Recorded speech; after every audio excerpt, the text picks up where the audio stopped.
Hello. A few of you have been in contact with me and asked for a few videos on different theories that you can apply both for GCSE and for A-level. So this week I'm going to try and up the frequency of these videos to talk you through some major ideas for media studies and to help you either start the GCSE course or think about starting the A-level course, or just to support some of the things we've been doing in lessons. So really the point of this video is to firstly emphasise the importance of media studies, and also to introduce and briefly explain Stuart Hall's representation theory, which is really kind of the bedrock of a lot of media studies.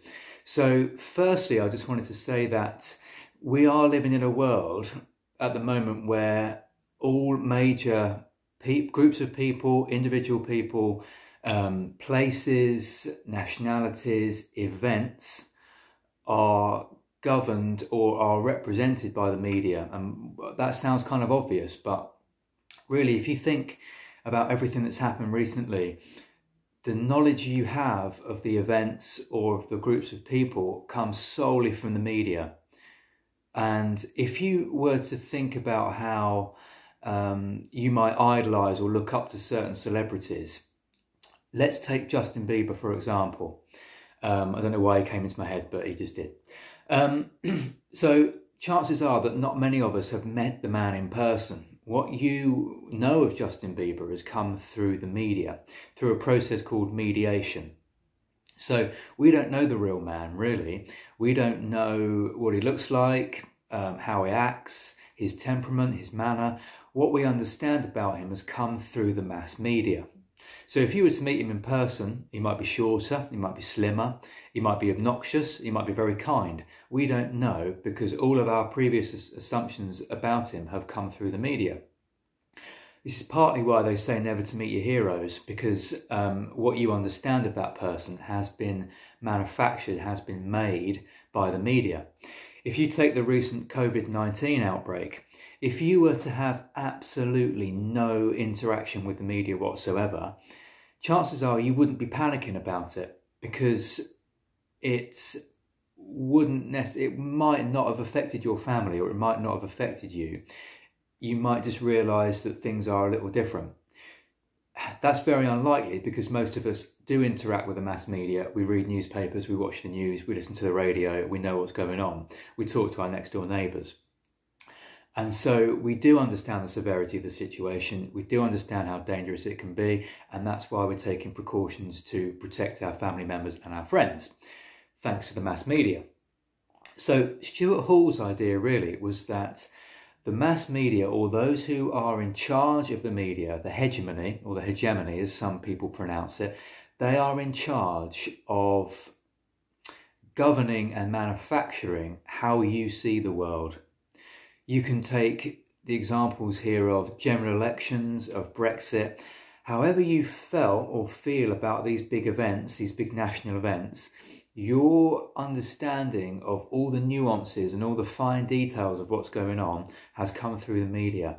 Now, the media, whatever outlet you choose to watch or whatever outlet you choose to believe in, is going to govern how you feel about certain things. And it's going to govern how you feel, and it's going to influence how you vote. And social media in the last 5 years or so has been a perfect example of this. Certain companies, certain political parties will fund social media platforms such as Facebook, Instagram, Twitter. They will manipulate those companies to produce content that will influence how you see certain events. It will turn you on to Boris Johnson, it will put you off Jeremy Corbyn, or vice versa.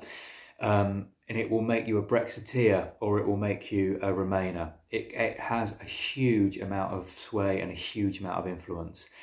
It might be that you're asking why would the media do this?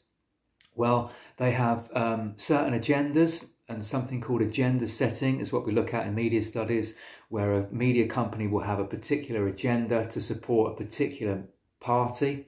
So when we're studying newspapers at GCSE and at A-level, sometimes we align the Times newspaper with the Conservative Party in this country, and sometimes we align the Daily Mirror with the Labour Party in this country, because it's quite obvious at times who they side with and where their bias lies. And they will produce stories and they will produce content that aligns with those ideologies and those values. So you end up with people and audiences who believe one thing, maybe not the other, due to the media they consume. And that has a huge amount of sway and a huge amount of influence on the course of our country, and how people, places and events are represented. Another example very quickly, it might be that you have, chances are you have never met a Native American person. The chances are quite slim in it being in Britain. So your associations and your assumptions of their whole culture has come through the mass media, whether it's Disney films, Breaking Bad, the TV show. All of these ideas about a particular cultural group have been grown and have been cultivated by the media. So when you actually come face to face with a member of this culture, you realise that actually the reality is quite different, and that there are many more similarities between us than you might have thought. And so that links with the previous video that I've done about stereotypes and about signs and signifiers. You start to see these theories link up and have some overlap. They don't sit in isolation. They actually, excuse the pun, they actually work quite well together. Okay, so any comments or questions, drop them in the comments below. I'll do my best to respond as quickly as I can.